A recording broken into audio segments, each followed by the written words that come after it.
வணக்கம். இது 8 திக்கும் என்று வழங்குவதற்காக நான் லாவண்யா ஸ்ரீராம். முதலில் தலைப்புச் செய்திகளை பார்க்கலாம்.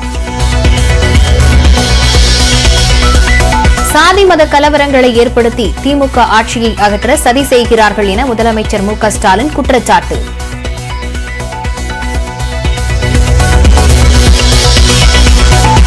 பாஜக நிர்வாகிகளை அதிமுகவில் இணைத்துக் கொள்வதற்கு எதிர்ப்பு. எடப்பாடி பழனிசாமியின் உருவப்படத்தை எதிர்த்து பாஜகவினர் போராட்டம். எடப்பாடியை கண்டிக்கிறோம்.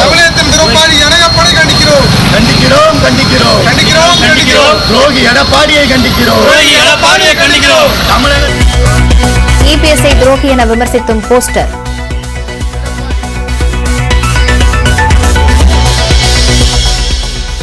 பாஜகவிலிருந்து ஆட்களை கூட்டிக் கொண்டு போனால்தான் திராவிட கட்சிகள் வளரும் என்ற நிலை இருப்பதாக அண்ணாமலை கருத்து. ஒவ்வொரு வினைக்கும் எதிர்வினை உண்டு எனவும் காட்டம்.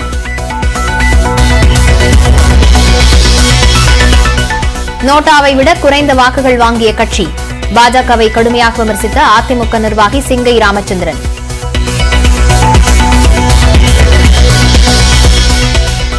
அதிமுக கூட்டணிக்கு விடுதலை சிறுத்தைகள் கட்சி செல்ல வாய்ப்பே இல்லை.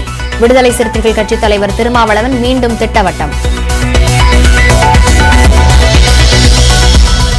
வதந்திகளை நம்பாமல் தைரியமாக இருங்கள். நாகர்கோயிலில் புலம்பெயர் தொழிலாளர்களை சந்தித்த முதலமைச்சர் மு.க.ஸ்டாலின் அறிவுறுத்தல். பிளான் பண்ணி ரூமரை கிளப்பி விட்டு இடம் பண்றாங்க. நீங்க நம்ப வேண்டாம். இது வந்தாலும் நாங்கள் பார்த்துக்கிறோம். ஓகே.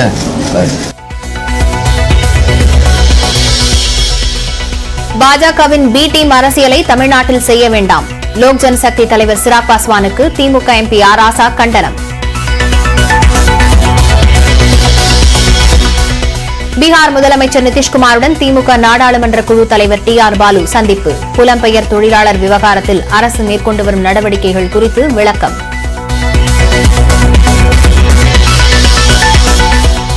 டிகோ காஷியா பகுதியில் கைதான 6 தமிழ்நாட்டு மீனவர்கள் உட்பட 16 பேரை விடுவிக்க நடவடிக்கை எடுக்க வேண்டும். பிரதமர் மோடிக்கு முதலமைச்சர் மு.க.ஸ்டாலின் கடிதம். மேகாலயா முதலமைச்சராக கான்ராட் சங்மா, நாகாலாந்து முதலமைச்சராக நியஃப்யூ ரியோ பதவியேற்பு.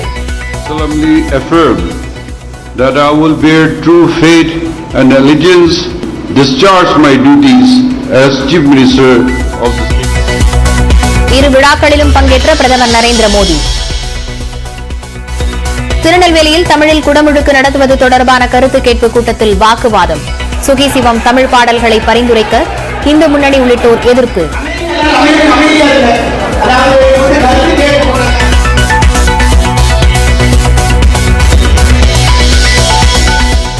தருமபுரியில் மின்வேலியில் சிக்கி 3 யானைகள் உயிரிழந்த சம்பவம்.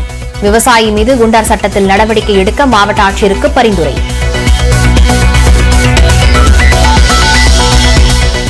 திருவனந்தபுரம் ஆற்றுக்கால் பகவதி அம்மன் கோயில் பொங்கல் விழா. 15 கிலோமீட்டர் தூரம் பொங்கல் வைத்து நடைபெறும் விழாவில் பல லட்சம் பேர் பங்கேற்பு.